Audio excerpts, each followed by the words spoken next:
Hello and welcome to my YouTube channel. This is your second lecture of class 12th unit 1 electrostatics. In the previous lecture we have discussed about charges. Now we will proceed further and today's topic is properties of charges. Properties of charges. Basically we are going to study three properties of charges. The number one is additivity of charge. Additivity of charge. The second one is conservation of charge, and third one is quantization of charge, quantization of charge, and basically this one is important. Right? We are going to study them one by one. Let's start with additivity of charge. What does it say? It says if there is an object or a body and it gets some charges placed on it like plus q1 minus q2 plus q3 plus q4 minus q5 minus q6 plus q7, and if you have to find the total charge on this body, then according to the property of additivity of charge, what does it says? It says the net charge on a body is actually the algebraic sum of all the charges placed on it. It is that simple as it is. What does it say? The net charge on an object is the algebraic sum, or you can say scalar sum, as charge is a scalar quantity, so you can add them like normal mathematics. So the net charge on an object is the algebraic sum of all the individual charges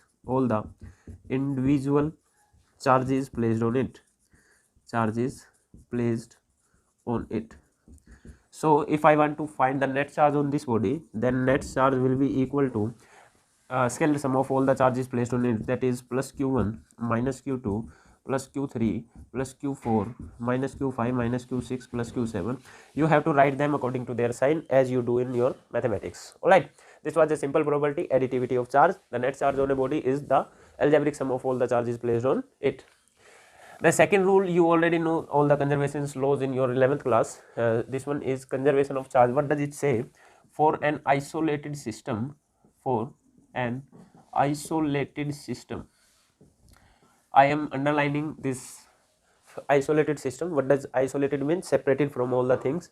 And a system is formed when there are at least two or more than two bodies placed somewhere. Alright. Only one body does not form the system. There should be at least two or more than two bodies present. So for an isolated system, the total charge of the system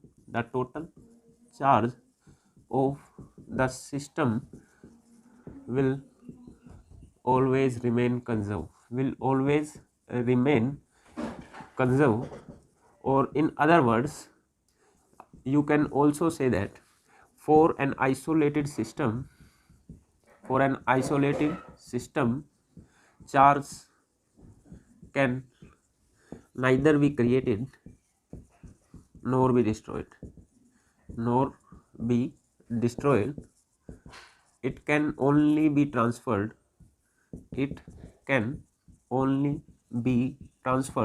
So charge can only be transferred. It cannot be created, cannot be destroyed. It can only be transferred from one body to another, from one object to another object. So this is the statement of conservation of charge. For example, I have taken the example of formation of common salt NaCl in the last class. So I am proceeding in the same example.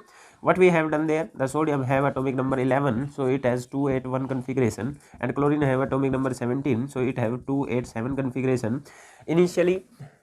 Initially we have already discussed this in your previous lecture, that initially sodium have 0 charge, as plus 11 and minus 11 combines to form 0, and chlorine have plus 17 and minus 17 combines to form 0 charge. So initially the system have 0 charge. Alright, after to complete its oxide, sodium loses 1 electron and it gets plus 1 charge, and chlorine gains 1 electron and it gets minus 1 charge. So if you will see sodium, it have 0 charge initially and plus 1 charge now.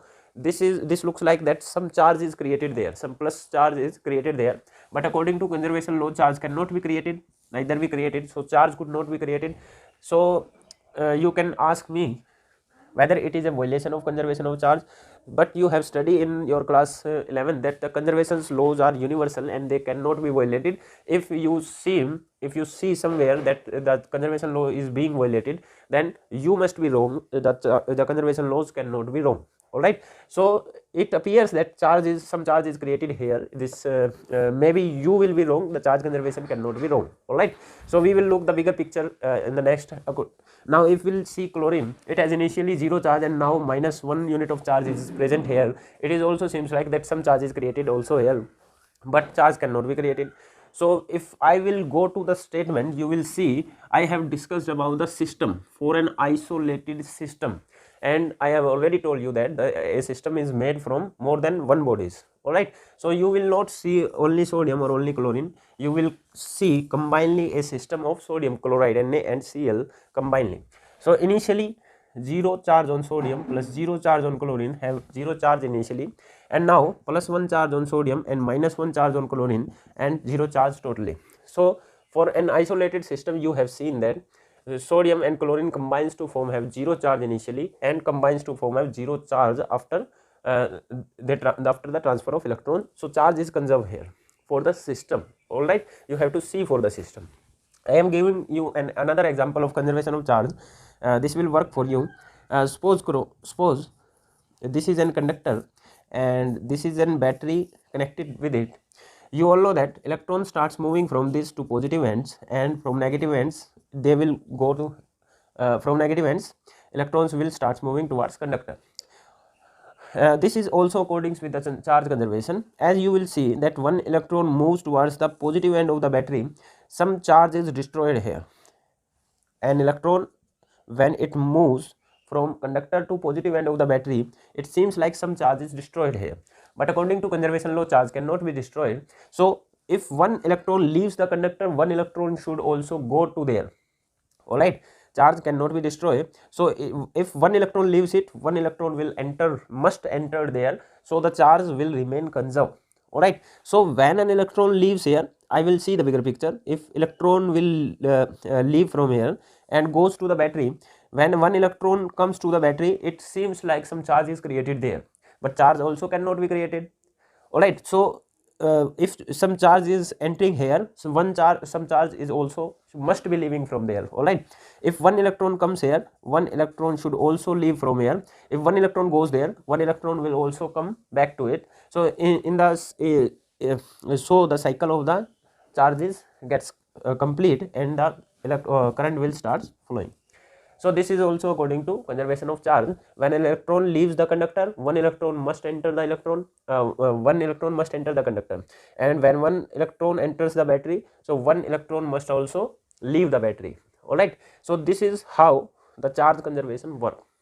All right, so for an isolated system, the total charge of the system will always remain conserved. This was the charge conservation. Now we will proceed for the third property of the charge, that is important one, and CBSE or HBSE oftenly ask 1 marks question from this topic, quantization of charge. So I am going to discuss now quantization of charge, and this one is important. If you remember the last class topic, I have told you what is the smallest unit of charge possible, and what was the answer? It was the charge of an electron which can remain independent. I have already told that quarks has charge very less than 1/3 times of charge of electron, but quarks cannot remain independent. They either remains in the pair of 3 or either remains in the pair of 5, but they cannot remain independent. So the smallest unit of charge which can remain independent is the charge of electron. So what does quantization of charge says? What does the means quanta stands for? Quanta stands for discrete packets, discreteness. So what does this rule says? It says if some charge is transferred from one body to another, if some charge suppose this is body A and this is body B, and some charge is going to transfer from body A to B, and I have already told you that it is the electron which get transfers, not protons. So if some electrons is going to from body A to B, what is the minimum amount of charge which can be transferred? It can be 1 electron. It can be the charge of 1 electron, as I have already told you that the smallest charge which can remain independent, which can transfer independently, that is of charge of 1 electron. So the it is the smallest charge which can transfer from body A to B, that is of 1 electron. Alright, then either 1 electron can transfer from body A to B, and either or 2 electrons can transfer from body A to B. There is no fractional electron can transfer from body A to B. There is nothing like half electron gets transferred. Alright, so if either 1 electron can transfer, or 2 electron can get transfer, or 3 electron can get transfer, but electron cannot get transfer in the fractional form. Charge cannot get transfer in the fractions. This is the quantization of charge. Alright, what does it says? Charge cannot get transfer from one body to another, in fractions. You will never see that half of charge get transfer. You will never get to see that 3 by 2 of electrons get transfer. You will never see that. You will always see either 1 electron get transfer, or 2 electron get transfer, or 3 electron get transfer, but you will never see the charge transfer in fractions. This is the quantization of charge. Charge always gets transfer. Or you can also state this statements in like this way: charge can only be transferred as the integral multiple of, as you already know that integers are the numbers 1, 2, 3, 4, not fractional numbers. So charge can get transfer only in integral multiples, either 1, either 2, either 3, in the same way. Integral multiples of smallest unit of charge which can remain independent, that is charge of an electron. What does this rule say? The charge can only be transferred as the integral multiple of smallest unit of charge, that is either 1 electron. It is the integral multiple of smallest unit of charge, that is charge of electron, either 2 electron, smallest unit charge is electron and integral multiple is 2, 3 electrons. So what does this rule say? Charge can only be transferred in integral multiple of smallest unit of charge. So mathematically I can express this statement as Q equal to plus minus NE, where E is the smallest unit of charge possible, that is charge of electron, and we already know that charge of electron is 1.6 into 10 to the power minus 19 coulomb, that is of negative nature if you will consider the vector quantities. Otherwise you can take the magnitude. Alright, what is N stand for? N is an integer and its value can be vary from 0, 1, 2, 3, 4 as it is. Alright, so what does plus minus means? The plus sign shows for if I have already told you that how a body gets positive charge if the body loses some electron. So the Q equal to plus NE, when this charge will come? If body loses electron, and Q equal to minus NE, when you will use this expression if body gains some electron. As you already know that if a body loses electron it gets positive charge, and if body gains some electron it gets negative charge. So in this way you will use the plus minus sign. If I put N equal to 0, then Q equal to 0, it means no charges get transferred. If I will put N equal to 1, it means 1 electron get transferred. If I will put N equal to 2, that means 2 electron gets transferred. You will never see that 1.5 electron get transferred. You will never see that. So charge can transfer only in discrete packets. Charge cannot be transferred continuously, like after 1 you will get 1.1, 1.2 in this way. Charge will only transfer in discreteness. After 1 electron get transferred, you will see that 1.1 or 1.5 cannot be transferred. There will be either 1 electron get transferred or 2 electron get transferred. This is quantization of charge. Charge cannot be transferred in fractions. It get only transferred in integral multiples of smallest unit of charge, that is charge of electron. Right, this was the quantization rule. Now we will come for some examples on the basis of this quantization rule. As I have already told that this is an important topic and CBSE oftenly asked 1 marks question from this topic. All right, so and simple question from it is You have already studied that in your class 10th also. The question is, how much electrons does combine to form 1 coulomb of charge? In the previous class I have already told you that if a body loses 1 electron, it does not mean that it gets 1 coulomb of charge. I will discuss in the next classes, and this is the time for discussing that how much electrons combines to form 1 coulomb of charge. You oftenly says that a body gets 1 coulomb charge, 2 coulomb charge, 5 coulomb charge, 5 micro coulomb charge. What does that stand for? So as you know that the charges comes on the body due to transfer of electrons. So how much electron gets transferred from a body to another, so as the body gets 1 coulomb of charge, we are going to study that. So we know that from quantization rule, Q equal to Ne, we will not bother about the sign as we are calculating the number of electrons. All right, that N is the number of electrons, we are calculating N equal to Q by E. How much is the Q? Q is the charge. Q represents the charge. How much charge we have to form? 1 coulomb of charge. So Q equal to 1 coulomb. And how much charge on electron? 1.6 into 10 to the power minus 19 coulomb. You does not bother about the sign of the electron charge. Why? Because we are calculating a number. Alright.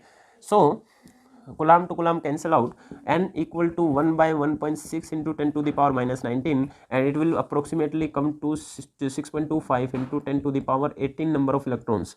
So when a body loses 6.25 into 10 to the power 18 number of electrons, 18 number of electrons, that huge quantity of electrons, when a body gets lose that much of electron, it will get plus 1 coulomb of charge. Or if a body gains that much of electron, it will get minus 1 charge, minus 1 coulomb of charge. So 1 coulomb, how much electrons combine to form 1 coulomb charge? 6.25 into 10 to the power 18 electrons combines to form 1 coulomb of charge. See, this is a huge quantity. So whenever you write plus 5 coulomb, plus 3 coulomb, every statement have a meaning. If you write plus 5 coulomb, that means there are a transfer of 5 into 6.25 into 10 to the power 18 number of electrons there. All right. You will also remember something. Remember a few words. The small m stands for milli, and it has meaning 10 to the power minus 3. If there is written as micro, mu, the mu stands for micro and it means 10 to the power minus 6. The capital M stands for mega and it means 10 to the power plus 6. The small k stands for kilo and it means 10 to the power plus 3. You will see small n, that is nano, and it means 10 to the power minus 9. You will see small p, that is pico, and it will 10 to the power minus 12. You will see gigahertz, etc. So for example, if I will write 1 kilogram, 1 into, what does kilo stands for? Kilo stands for 10 to the power 3 gram. So 1 kg equal to thousands of gram. All right. So the word k means 10 to the power 3. So you will always remember this table, as you will oftenly get these quantity used as milliampere, microcoulomb, etc. So what does milliampere means? 10 to the power minus 3. What does micro means? Micro means 10 to the power minus 6, etc. All right. So if I write a charge of 5 microcoulomb, what does means? 5 into micro stands for 10 to the power minus 6 coulomb. So you need to convert that into SI unit. All right. So this was the quantization rule. I will give you another example on the quantization rule, that is let's discuss this question. So we have question number 2 on the basis of quantization rule. What does the question says? Question says find the number of electrons in 360 gram of cup of water. You have a cup of water in which there is 360 gram of water, and you have to calculate the number of electrons in that. All right. So let's discuss. Here it is a cup of water in which the water amount is of 360 gram of water, and you have to calculate number of electrons in that. All right. So what is it filled with? It is filled with water molecules, and if I will consider one molecule of water, 1 molecule of water, we know that in H2O there is 1 electron in hydrogen, as there is 2 hydrogens, so there will be 1 electron each from each hydrogen, and 8 electrons in oxygen, as its atomic number is 8. So we know that there is 8 number of electrons and 8 number of protons. So there is 10 electrons in total with a 1 molecule. So 1 molecule of water gets 10 number of electrons. So we have calculated the total number of electrons in the cup of water, in which there is 360 gram of water, and we know that 1 molecule contains 10 electron. So if I somehow calculated the total number of molecules in this cup, so if 1 molecule gets 10 electron, then total number, I will just multiply that with 10. So I will get the total number of electrons. So now my question is how to find total number of molecules present. As if I will find the total number of molecules, I will just multiply it with 10. As 1 molecule get 10 electron, then total number of molecules get 10 into that number of electrons. So right. So now my question is to find the number of molecules present. Alright, for that we will use the Avogadro hypothesis, which or you can say mole concept, which you have already know. You know that 1 mole of any substance, 1 mole of any substance contains 6 into 0 to 3 into 10 to the power 23 number of atoms, or you can say number of molecules, or you can say number of particles, or you can say number of ions. You know that 1 dozen means 12, the quantity of 12. In the same way, 1 mole means the quantity of 6.023 into 10 to the power 23 number of atoms, number of molecules, number of ions, number of particles, whatever you want to calculate. So it is fixed. The 1 mole quantity of a substance contains this number of atom, molecule, ions, or particles, etc. All right. So what does how much 1 mole of a quantity of a substance? For example, if I will take oxygen, how much oxygen I should take that it will contain 1 mole of that, the quantity of oxygen. Whether I take this much of oxygen, this much of oxygen, this much of oxygen, how much oxygen should I take that it contains 1 mole of oxygen? Or how will if I have to take nitrogen, how much nitrogen should I take that it contains 1 mole of it? So how will we calculate that how much quantity becomes 1 mole? So there is a very simple rule. For example, if I will talk about oxygen, that is O2 form, it has a mass number 32 atomic mass unit, that is unified mass. So if you want to find out that how much quantity of oxygen gas forms 1 mole of quantity, so what you have to do, just replace this atomic mass unit with gram. So the mass number 32 and replace the unit with gram. The 32 gram of oxygen becomes 1 mole of oxygen. All right.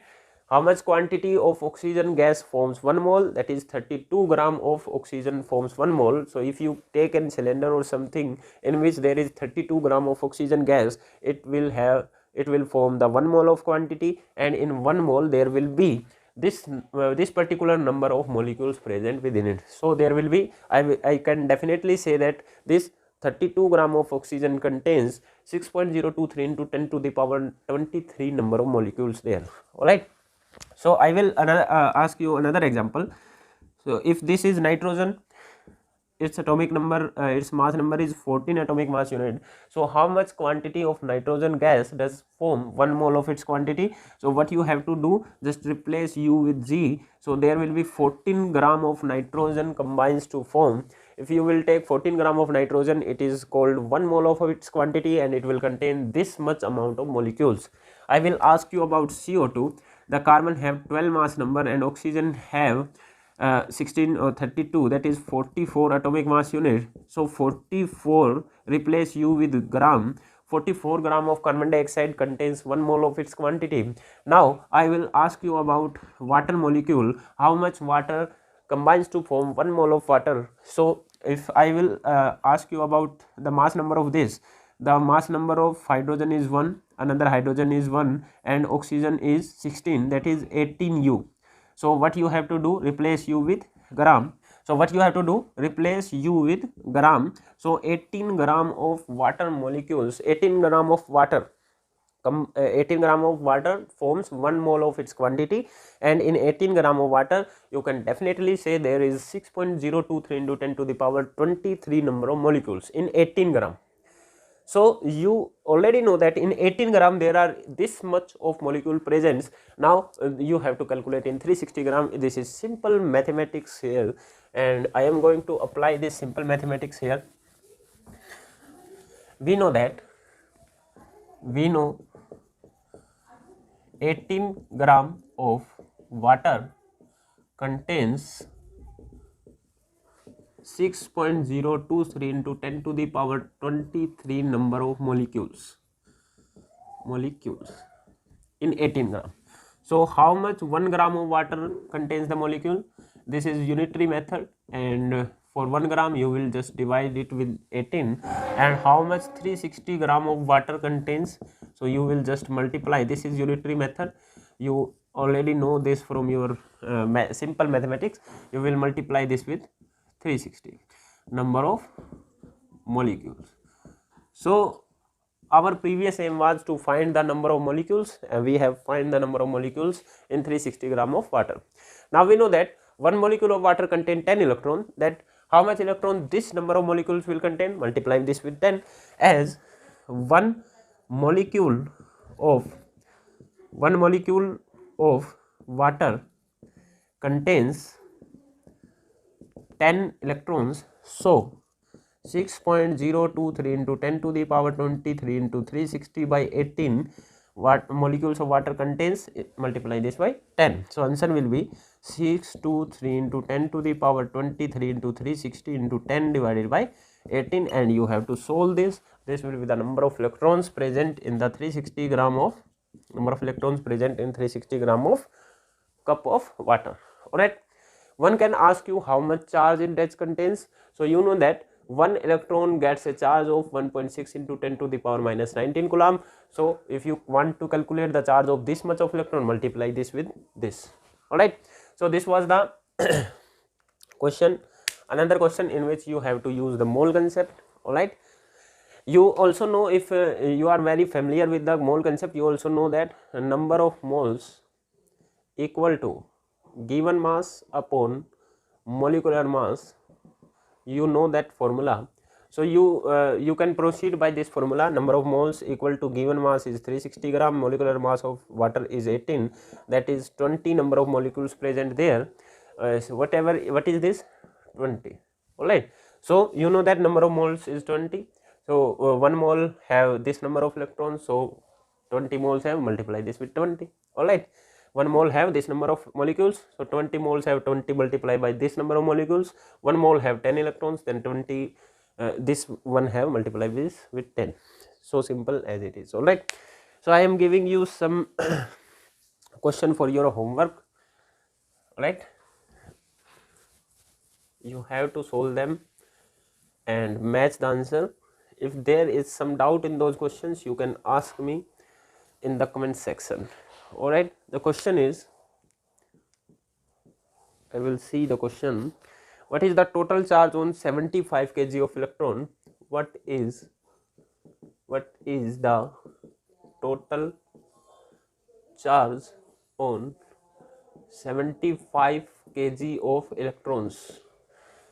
We have given you the 75 kg of electrons, and you have to find the total charge on it. For that, what you have to calculate, you know the charge of 1 electron. So if you can find that how much electrons combine to form 75 kg, so you if you get the number of electrons, you can easily calculate the charge on it, as you know that 1 electron gets a charge of 1.6 into 10 to the power minus 19 coulomb. So if you can calculate the number of electrons here, you will simply multiply that with. So this was the hint. The answer will be 1.33 into 10 to the power 13 coulomb. You can match it with it. Now I will proceed for question number 1. It is for homework. Question number second, this is also for homework. Question is calculate total positive or negative charge on a 3.11 gram copper penny. You don't have to confuse with the penny word, you just need to focus on copper. 3.11 gram of copper. I am providing you that copper have an atomic number atomic number is 29 and atomic mass is of 63.5 U, and the answer will be plus minus 1.37 into 10 to the power 5 coulomb. So you have to solve this question. These are for your homework, and if there will be any doubt you can tell me in the comment section. I will solve this in your next lectures. That's all for today. Thank you. Keep learning.